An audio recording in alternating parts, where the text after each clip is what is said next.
I don't even feel like doing an intro today. Jayson Tatum is dead. It's not good. Boston sports are dead. Everyone's dead. Red Sox suck. They're just mid. Bruins, nobody cares about the Bruins, but they trade away everybody. Patriots, hell, they might win 9 games this year. Maybe make the playoffs. And then the Boston Celtics. The dynasty, the dynasty run is over. Jayson Tatum and Jalen Brown never play together again. Never. Okay, so we're going to extremes now. I don't think they will. I think that's it. You think Jalen Brown is out of town? That would be a year and a half from now? Maybe. I don't. Who knows if Tatum's ever going to be healthy again? We don't know. Yeah, so obviously we are mourning the loss of Jayson Tatum. He's not actually dead, but it did appear as if he tore his Achilles in Game 4. It's going to soften some of the commentary on the game. It's interesting because I had some criticisms of Tatum, but I also thought he was playing one of the best games of his entire career.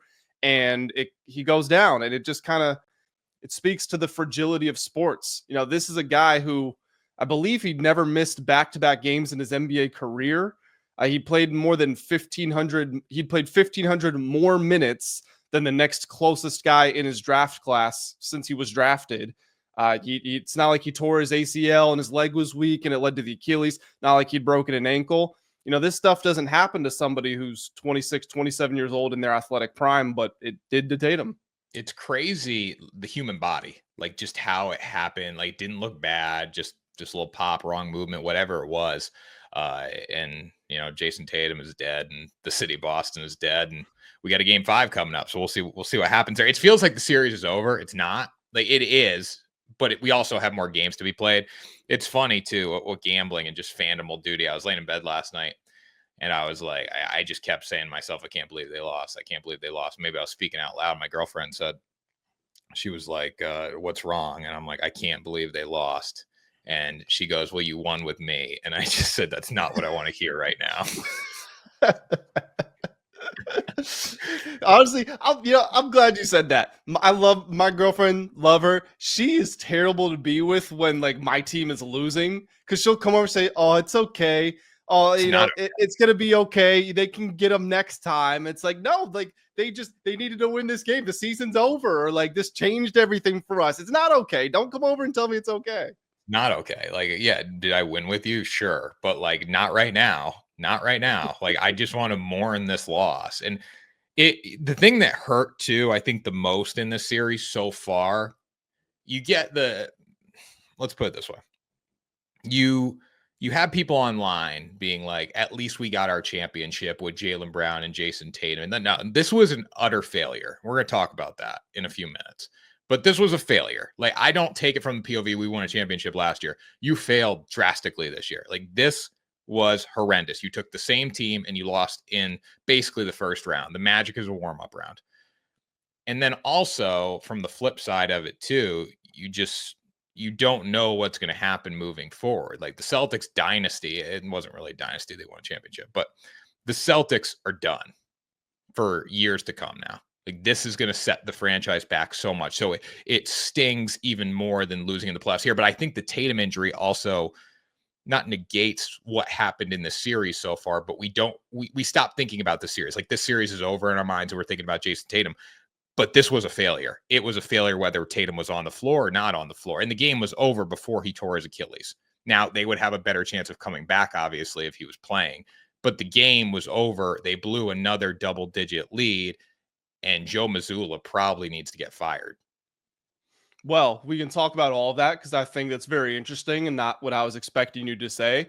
Before we jump into that, though, guys, please, if you have not already, hit the subscribe button so you are always around when we're posting videos here. Hit the like button as well. And check out WSN.com, home of the World Sports Network. Tanner, myself, and a team of experts are writing previews for games in the NBA playoffs. We got NHL, MLB stuff, UFC, all that as well over there. You're going to get promo codes for sports books, and that's going to help you unlock things like profit boosts, bonus bets, all that great stuff over there. So go check it out at WSN.com.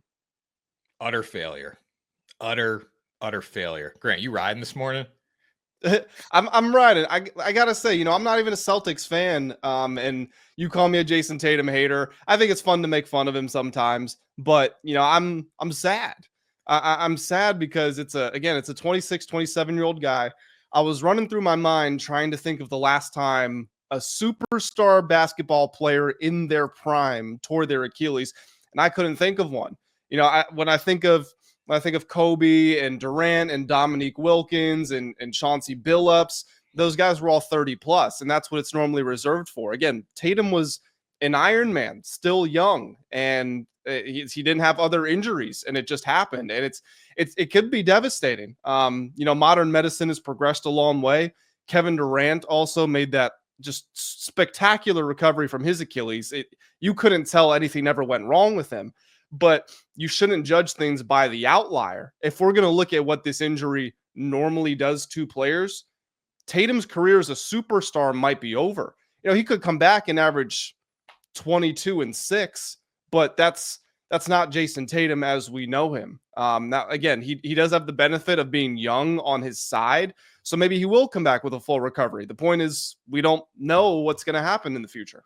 No, we don't. And that's very sad, very scary. I don't even know what to say right now. I think looking at Tatum's game last night, he was obviously unbelievable. It was one of the greatest playoff performances we've seen. At the same time, too, he did a lot of dumb things down the stretch, like the logo three pulling up. Like they didn't need that at that point. They were forcing shots down the stretch. Like that's been the Celtics throughout this entire series. When we get into crunch time, they just can't run their offense. And we saw that last night with Tatum. We saw it with Brown. You saw it. Kristaps Porzingis can't make shots. Derek White goes cold down the stretch. Wouldn't even been in the game if it wasn't for Derek White and Jayson Tatum early. But down the stretch, they did tend to fail the Boston Celtics. So this series, though, overall, Tatum injury aside, has been an utter failure for Boston. And I think you really look at the first two games of the series down and say we were up 20 late in the third quarter. It came back to bite them in the ass. And that's the sad part about it. We should be sitting here probably 2-2 right now saying, hey, Tatum's out. The Celtics can still win 2 or 3 without him. Not it's 3-1. The season's over. So what I find so interesting about this series is the Celtics have been blowing leads. And with how hardcore and rigorous of a person that Joe Mazzulla is, the mentality he tries to impart upon his team. He has them watch videos of animals being strangled by boa constrictors and UFC fighters getting choked out to learn how to remain calm when they're under pressure. They watch videos of animals eating other animals out on the prairie to learn what it's like being a savage. For a guy who has that mentality, and I don't doubt that Joe Mazzulla is a psychopath, but for the Celtics to continually blow these types of leads, and I talked about it last year, they were great going to the championship, but they never encountered a team that was as great as them to give them a real fight and to see what would happen in those late game moments. The Knicks are doing that to them, and they're collapsing. So I don't know if I'm supposed to blame the players for having a weaker mentality. I don't know if I'm supposed to blame Joe Mazzulla for failing to get his message across, but just the way that he wants to coach and the way that they actually play in these big moments, it doesn't line up. And I think that's one of the biggest sources of confusion for me personally, just trying to figure out what is going wrong with this team, because they are great. I said there's no team in the NBA I trust more to get to a 20-point lead. And once you get a 20-point lead, you should win every time. But that doesn't help. That doesn't happen. Well, I'll say this too. You look at these games. Last night, the Knicks played really well. Like that. If the Knicks played like that all series, I could sit here and say, there's no shame in losing games 1 and 2. Like the 14-point lead or whatever it was last night really didn't feel like a 14-point lead. It was back and forth. Celtics went up 10, Knicks cut the lead. Like it kept happening. The Knicks showed up the entire game. They played physical. Cat was great. Jalen Brunson made shots down the stretch. You look at games 1 and 2, the Knicks really didn't come alive till late in the game, and that was caused from a Celtics meltdown. The Celtics did melt down last night, but they played pretty well throughout most of the game. Joe Mazzulla used his timeouts. Like they just didn't get it done down the stretch. But last night was a game that I look back on. The Knicks beat the Celtics. Like that was the first time I can actually say that in the series, the Celtics didn't beat themselves. So I'm happy about that. I can live with that. I can't live with what happened in games 1 and 2. And for that, it's an utter failure. And the Joe Mazzulla crowd, there's going to be a lot of people that want to fire Joe Mazzulla. I don't know if one series warrants that, obviously, but this is an utter failure with this team because this team won a championship last year. And you could say, well, Joe Mazzulla inherited a really good basketball team. He hasn't proven anything. He won a championship with a team that's supposed to win a championship. Anything less than that was a failure last year. Anything less than that this year, realistically, at least getting to the championship, especially seeing what's happening with Cleveland right now, it's a failure. So where do you stand with the fire Joe Mazzulla crowd? Because once this Tatum injury news starts to kind of fall off and that becomes old news, and then we're going to start talking about what's next for Joe Mazzulla. Yeah, well, the first thing is I think if the Celtics are up 3-1 in the series, or even if it's 2-2 right now, and Tatum tears his Achilles, Joe Mazzulla gets a pass because it's we lost the best player. What are we supposed to do? The team's deflated. We don't have him. Get all that. Like you said, to go down 2-0 in this series, and they were going to lose this game whether Tatum finishes or not. They were going to be down 3-1. The criticism was going to be on Joe Mazzulla. Now, I think Mazzulla did such a great job in the finals last year. The Mavericks were rolling, and I know that right now there's all the jokes about Luka being a fat slob and all that stuff, but at that moment nobody was saying that. Luka actually led the NBA in minutes last year, so he was in shape, and he dogged the Thunder, he dogged the Timberwolves on one leg basically. And so it looked like it was going to be a very competitive series. I thought the Mavericks had a great chance to win. I thought it was going to be a 7-game series. Mazzulla's tactical adjustments in those finals were just outstanding, and the things that he did and the way he manipulated the game. So I know that he has it in him, and it's not like I think this guy's a failure who just happened to get lucky and fall onto a great team. Do I think he was terrible his first season as an NBA coach? Yeah, he was. He was awful in the playoffs. And do I think he messed this up a bit? Again, I'm struggling to say whether it's his fault or the player's fault, but if you're the coach, you've got to wear the responsibility of your team blowing multiple 20-point leads. So I don't think he's going to be fired. I don't think anybody should be saying that, but I think maybe, is it okay to say he's on the hot seat going into next season? I think that would be fair. I don't even know what you do next season because you got new ownership coming in. Is Jaylen Brown 1A guy, right? Like the Celtics are lucky in the sense of you have Jaylen Brown, you have Jayson Tatum. So realistically, most franchises aren't lucky enough to have Jaylen Brown and Jayson Tatum caliber players on the same roster. So you still have a star. You still have a lineup that's going to be good and one that should make the playoffs, whatever you do in the offseason to fill the void of Jayson Tatum. Well, let me jump in here.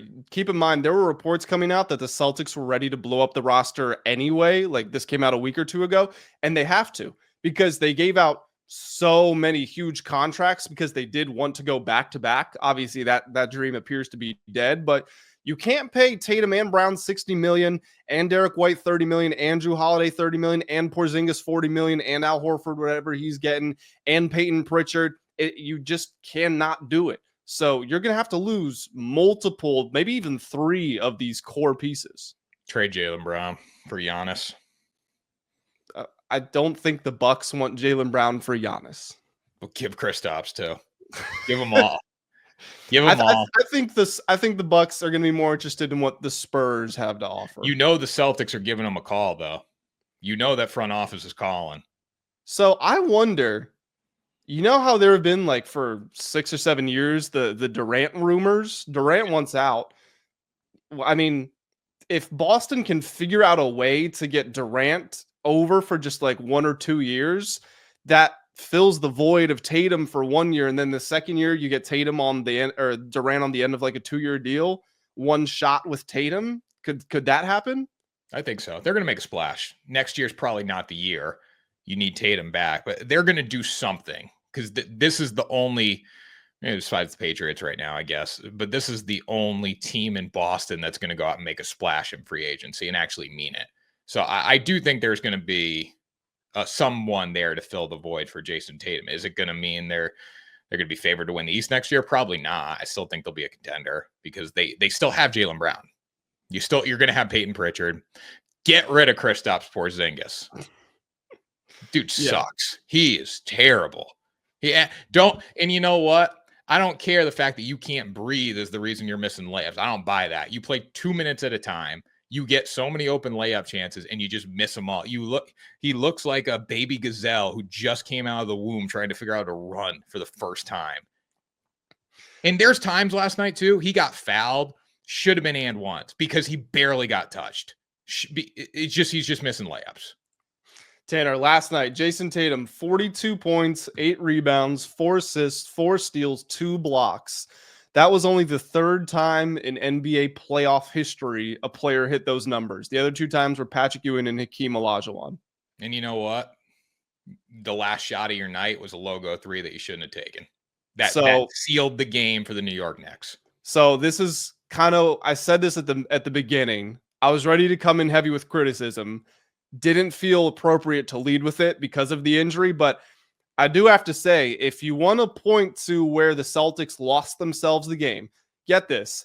Their final 5 offensive possessions of the third quarter. Keep in mind, that's where the Knicks were down 14, and then they finished the third quarter with a lead. Brunson scored 18 points in the third quarter. The Knicks were outstanding. They're going on this huge run. The Celtics' final 5 possessions of the quarter, they did not pass the ball 1 time. So there's that. In the fourth quarter, there's about 4.5 minutes left. I forget what the score was, but it's nip and tuck. Jalen Brunson goes for a layup, ends up on the ground. The ball's in the front court. It's a 5-on-4 for Boston. Brunson is literally on the ground on the other side of the 94 feet. They have a 5-on-4, and instead of just spreading out and finding the open gap, they throw it to Derek White in the corner, who's standing directly next to Al Horford. I think it's OG Anunoby closes out, and he closes out on both of them because they're standing right next to each other. Derek White shoots the corner 3 like as quick as he possibly can and misses. And it was just a clear opportunity for free points they didn't take. And then what you've been saying, the worst shot, this was one of Tatum's best games of his career. And this also might have been the worst shot of his entire career. That logo 3, he took like 5 of them on the night, and he missed all of them. I don't know what he was thinking, but that one in particular, where it's less than 4 minutes left, your team's down 4 or 5 points at that time, and the game is kind of starting to slip away, and you just walk down, no passes early in the shot clock from the logo, and of course he bricked it, and he ends up tearing the Achilles like a minute later. So again, he's not going to receive probably the necessary criticism for that, but that right there, again, I talked about on whichever after game 1, game 2, I said collapses like this are the reason he can't be the face of the league. That's another one right there. He's too caught up in the mindset of taking the most difficult shots possible, and he's going to lose his team games when he takes shots like that. Now, with that being said, while I agree with what you said there, I'm okay with the logo 3 there. I'm okay with whatever shot he wants to take last night because he was the only reason they were in the game. So last night I can live with it. The games like game 1, game 2, when you're doing that kind of stuff, when you're not hot, I can't live with it. But last night, without the Jayson Tatum masterclass, this game is not close. So I'm okay with whatever shot he wants to make because he made some really tough shots last night. But I wish they would have been easier shot selections down the stretch. However, when you look at it, he earned the right last night, in my opinion, to take whatever the hell he wanted because nobody else was going to make him besides Derek White. I hear you. Don't get me wrong, but kind of to what you're saying with where his shot making was at, get to the mid range and hit a little turnaround. He hit like 3 or 4 of them in the fourth quarter already. To get a regular step back 3. Don't get a transition pull up from the logo when the game is slipping away and there's 3 minutes left. Yeah.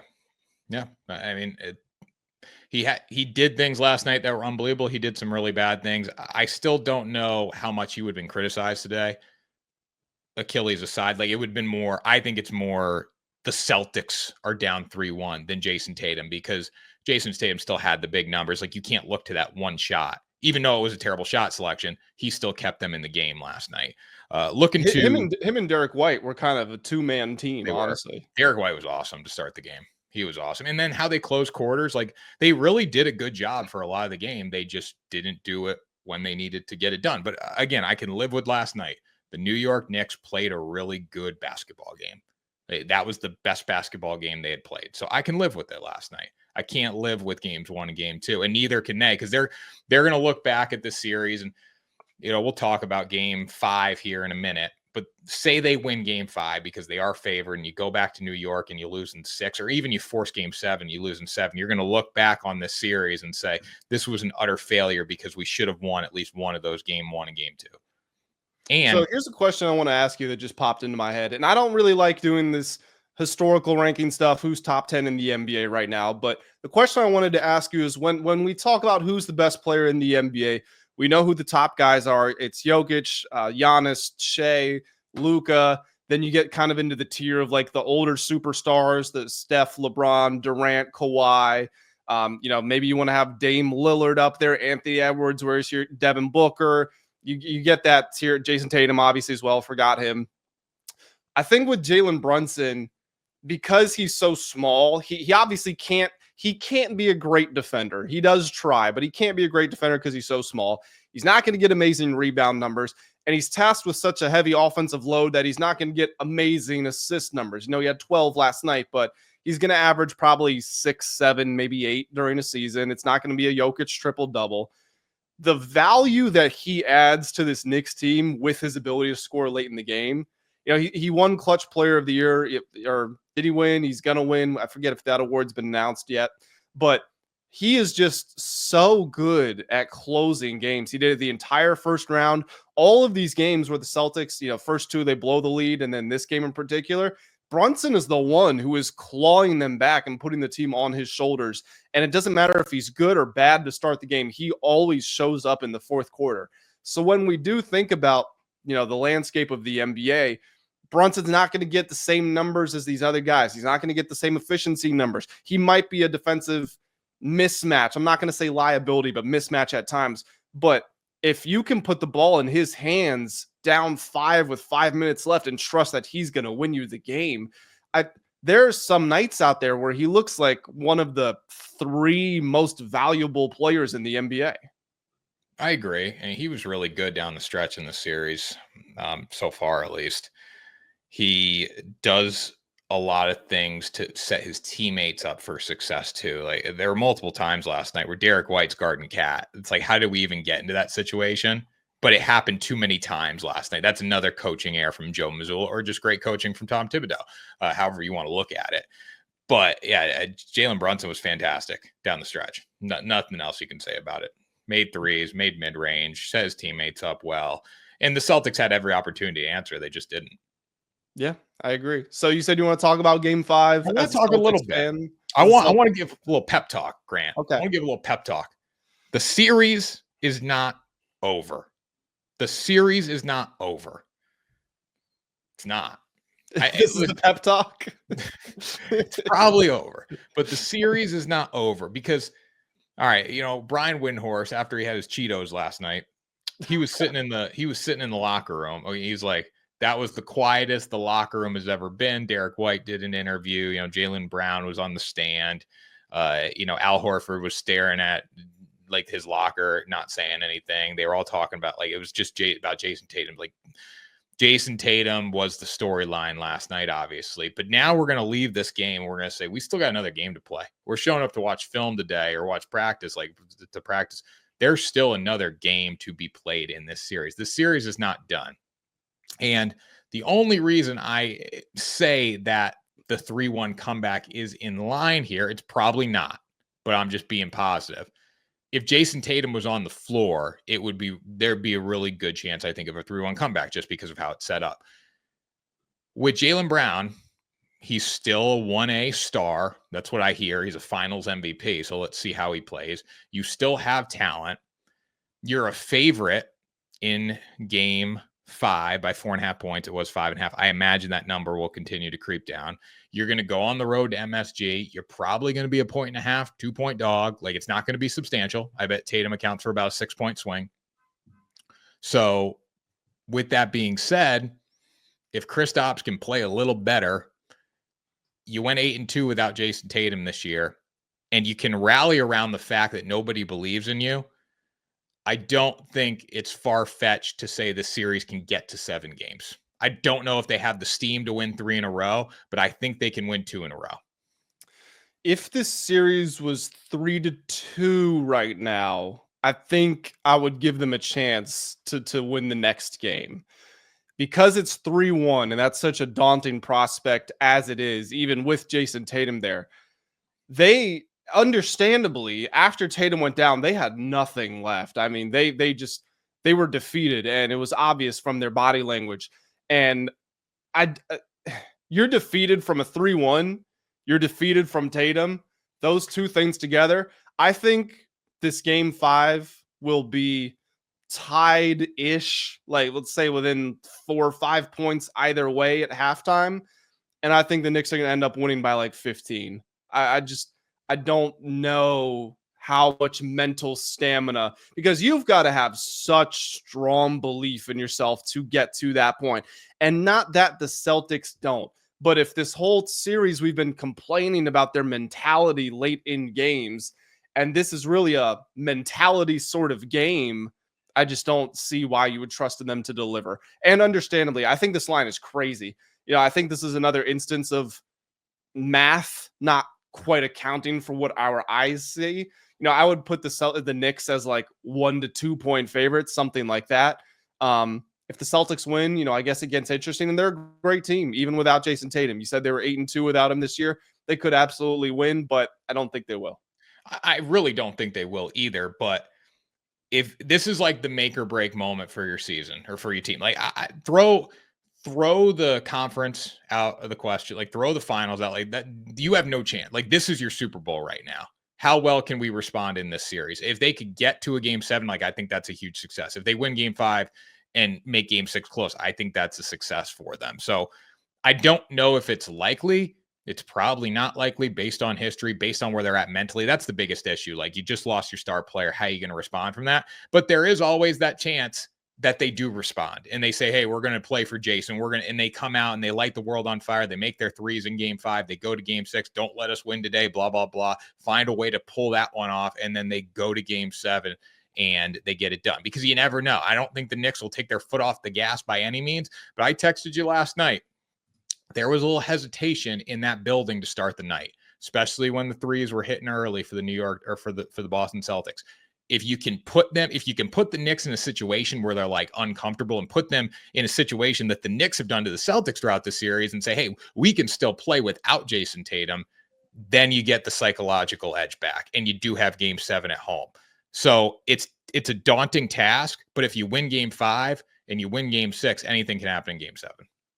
So you know this already because I texted you last night. Before the viewers out there, with about maybe 3 minutes left in the game, it was right after the Tatum injury.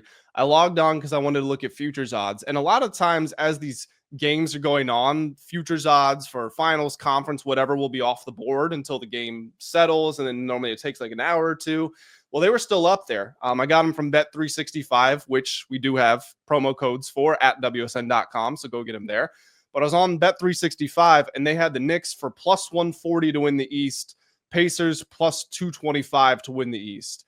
Now, I understand that a 3-1 is still possible, but 3-1s just don't really happen to begin with. And then Tatum's injured on one side, Donovan Mitchell's injured on the other.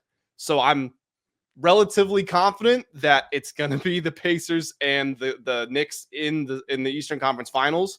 So I just hedged them and I put a lot down. So I'm really banking on the fact we don't get a 3-1 here. But these odds, I'm looking at FanDuel. I got Knicks at plus 140. They're down to plus 115. I got Pacers at plus 225. They're down to plus 210. So I don't know if that's the odds makers are adjusting or there's public pressure, whatever the case may be. Those odds are trending down.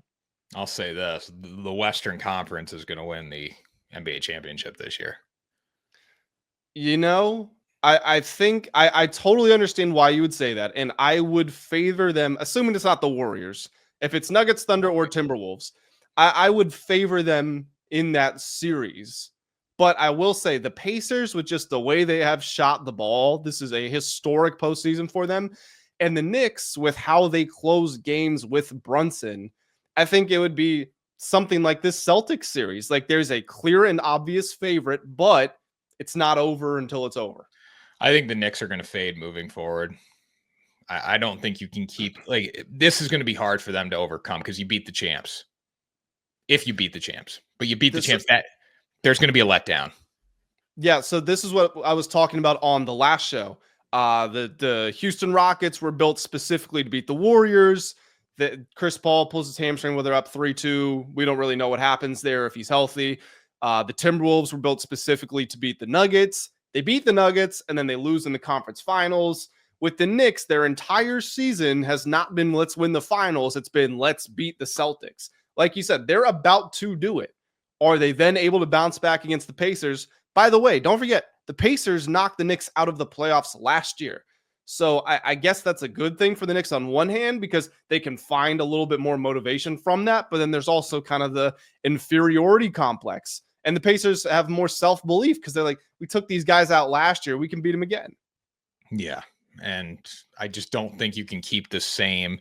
You're not going to be able to close out every single game down the stretch. It's just not going to happen. It's happened in this series. You've been riled up to beat the champs, especially if Boston can make this one a little interesting and question New York's. I think that actually might be better for the Knicks. Like, don't win this series in 5. If the Knicks win it in 6 at home, they might have more momentum. If they win it in 7, obviously they don't want that. They don't want to go game 7. But I think being a little battle tested might help them out here instead of just rolling through the Boston Celtics. So I'm looking at fourth quarter stats here throughout the NBA playoffs. The Knicks have outscored their opponents by 16 points per 100 possessions in the fourth quarter. That is behind the Timberwolves and the Clippers, which is funny because the Clippers lost in the first round. That Timberwolves number is kind of heavily inflated by that Lakers series. The Pacers are only at 4 points per 100 possessions. So the Knicks have been 4 times better than them in the fourth quarter. Although part of that is also the Pacers have been up by so much early in the games, they haven't really needed to care about the fourth quarter. Yeah. So out of the 3 series we got so far, they're all 3-1, except Nuggets, Thunder, which we can spend a little more time on. Pacers, Cavs, Warriors, Timberwolves, Knicks, Celtics. Rank the order of the 3-1 comeback. I imagine the Timberwolves is going to be 3rd. So do the Cleveland Cavaliers have a chance to come back 3-1? That's what I'm trying to say here. You know, I'll say the Celtics have the best chance. I'll say the Cavs are 2nd, and then I say the Warriors are 3rd, and they have basically no chance. Yeah, I agree with that one. I think the Celtics still have a good roster if they can shake it mentally. Like their roster is just on the level of the Knicks right now. Like we got an even fight now the rest of the way out. Cavaliers not healthy, have not looked good in this series at all. Pacers look great. They've been really fun to watch. They've been the best team in the playoffs. Yeah, they've been fun to watch. I think that's the team right there. If I'm taking it in, because they're going to be a dog to the New York Knicks when it comes to a series spread or a series price. So I would be taking them probably plus 1.5 for the series when we do get to that point. And you know what's so interesting is they've been so dominant, and their offense has just been spectacular throughout the playoffs. The scorer in the playoffs is Pascal Siakam at 18.5. It's not what finals teams do. You've got a guy averaging a minimum of like 28, and then you've got great role players behind him and superstars stepping up. Not the Pacers. Like their entire starting 5 is between 14.5 and 18.5 points. Yep. Definitely. So, Grant, let's spend a little more time on this game here. We got game 5 coming up tonight. Nuggets, Thunder. The Thunder are a 10.5 point favorite. They're also minus 105 to win the NBA championship. They went from plus 170 last night down to minus 105 right after the Tatum injury, and obviously the Celtics losing. I feel the Nuggets are getting absolutely no respect in the series. You look at the series price, it still heavily favors the Oklahoma City Thunder. And to list them minus 105 to win the championship right now, knowing that they've had some tests so far in this series and they're going to have some tests in the next series against Minnesota, I don't think that's super fair right now in the betting markets. What would you say? No, yeah, I totally agree with you here. The Nuggets, like you said, no respect whatsoever. The Thunder clearly a deeper team than the Nuggets, but has that really hurt them so far? You know, there's the one huge blowout loss in game 2, but that had nothing to do with depth. The Nuggets were down 25 points in the first quarter. They just didn't show up. And this series is 2-2. Just like in the first round, that series was 2-2. And the Clippers go on the road, or the Nuggets go on the road. They beat the Clippers, take the 3-2 lead. You know, this is what they do. I saw another one of those breakdowns of the amount of time spent leading in a series. It started when the Nuggets swept the Lakers in the conference finals 2 years ago, and the Lakers had been leading like 85% of the time, and they didn't win a single game. It's something similar in this series. The Nuggets have had the lead for like 10% of the time, yet it's 2-2. And it's not a coincidence. At a certain point early on, you could say, yes, it's like turnover luck in the NFL. Like if a team comes out of nowhere and they get to the Super Bowl and they have this ridiculous turnover margin, it's like, well, that's why. Well, if that team has had that turnover margin for 4 straight years now, it's like, okay, they just understand what to do in the big moments. That's this Nuggets team. You know, we we're just talking about Brunson. The way that the Nuggets operate in clutch time is just it's so beautiful to watch, particularly on offense. Jokic makes every right decision. And I know that the Thunder did just win a clutch game in game 4, and that was great because I fully expected them to lose when it was close at the end. But my point is, this is sustainable. They can get outplayed early on and bank on the fact that they will come back in that fourth quarter. And if it's within 5 points in the final 5 minutes, they're going to win those games. You know, it's 2-2 right now. I think we're forgetting the fact that Jokic has been pretty awful over the last 3 games. If he's even just average by his standards, a 10.5 point line is insane. I'm not going to guarantee the Nuggets win or anything like that, but I really do believe they can win. And anytime I feel like that and the line is 10.5 points, I don't care if it's a square bet because the whole world's going to be betting Nuggets plus 10.5, but I'm going to be a part of that. No, I am too as well. And you look at the series spread right now, you can get Nuggets plus 1.5 or minus 110. I believe plus 2.5 was like plus 105 or plus 110. It was plus 125, which is crazy. But the fact that you're given plus 1.5 right now, minus 110, saying they got to win one of the next 2 games and they're at home in one of them, I think that's a pretty good deal, especially look at how the last game played out, as you were talking about it, Grant. Like the Nuggets did come back. They had opportunities. They squandered that game down the stretch, but they fought back into it and had a lead late. These games are going to be close down the stretch, and you're not always going to be able to finish games. Like we look at the Knicks versus Celtics. Obviously, the Knicks have gotten done in the fourth quarter. The Thunder have not gotten it done every time here. They've gotten it done twice. Nuggets have gotten it done twice. So this is going to be a very interesting game, very interesting remainder of the series. But for plus 460 for the Denver Nuggets right now, and I know this is based on the numbers and the analytics and the fact that the Thunder do have statistically the best team in the NBA, you're still dealing with an all-star lineup. And I forget who it was. It might have been Colin Coward or some bigger media personality, but they said when you take the starting 5 for what, 5 minutes, it might be Grant. I don't know if you said this, but I thought it was Coward, but it was like if you take the starting 5 for 5 minutes each side, like you will take the Nuggets in a 5-minute game. So if it comes down to that point, the Nuggets are going to have a chance to win. Look at these numbers. Well, I guess don't look, but listen to these numbers from Jokic in these last 3 games and tell me if this sounds like Nikola Jokic. 27 points on 31% shooting, 3 assists. Doesn't sound like him. 20 points on 32% shooting, 6 assists, 8 turnovers. 17 points on 37% shooting, 6 assists, 6 turnovers. Those are awful numbers by Jokic's standards. And part of that is OKC has a terrific defense. So they get credit for that. But I can guarantee he will not continue to play that bad. And if he gives you 30 points on 50% shooting with 10 assists and 4 turnovers, which again is an average game for him, I would say that is a pick 'em at best. So again, 10.5 points is ridiculous. Well, we're both taking the 10.5 points, Grant. So let's predict when these series are going to end. So you got Pacers, Cavs. What game is it going to end in? You know what? I'm going to say all of the 3-1s end in game 5. That's false. Celtics are going 7, so that's false. How about, okay, let's look at the series that we really think does have a chance to go 7. Nuggets Thunder, 7-game series. I think so. I think it makes sense because I trust Jokic with his back against the wall. If they do win this game or they do lose this game, they're going to go back home and win game 6 and then be on the road in game 7. 6 games is minus 144. 7 games is plus 118. Got some good series value this year. Good series. You're going to get good series value on the Pacers against the Knicks, I think. You're going to get good series value on the Timberwolves against the Thunder. You're going to get a lot of good series bets in the NBA. No, yeah, I've by far I've been very successful in the playoffs, and it's been basically all because of series bets. I had The Lakers screwed me, as we know, screwed you too. But I had the Celtics. Was it -2.5 in the first round? I had the Pistons +2.5 games. I had the Pacers +2.5 games. I had the Nuggets +2.5 games in this series. All of those have cashed. I had the Nuggets Clippers going 7 games in the first round for +190.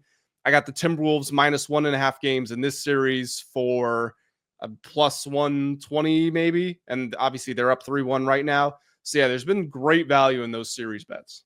Yeah. And there's going to be continued value in the series bets. We'll be here at WSN covering it the whole way out, Grant. We will. Absolutely. Throughout the rest of the playoffs and beyond. Celtics in 7. Celtics in 7. Just watch. Just watch. Celtics in 7, people. They're going to come out on fire in game 5. They still got it. Peyton Pritchard, dog. Derek White, dog. Jalen Brown got Jayson Tatum injured last night, but can be a dog. Kristaps Porzingis, gazelle. No, he's terrible. Who else they got? Hey, you know who? Luke Cornett. You got to be big in this one, man. Xavier Tillman, maybe. I don't know who's coming. Yeah, they got a guy. Put Baylor Shireman in. See what he can do. Honestly, why not? I mean, if all else fails, he'll shoot some threes. They're gonna be fine. It's going 7. All right. Well, if you want to stay in touch with what Tanner and I think about the rest of these games and series, then please hit that subscribe button, hit the like button on this video as well. It does help us out. Drop some comments. Let us know who you think is going to make it to the NBA Finals. And as always, check out WSN.com. We will catch you all in the next episode of Ride the Line.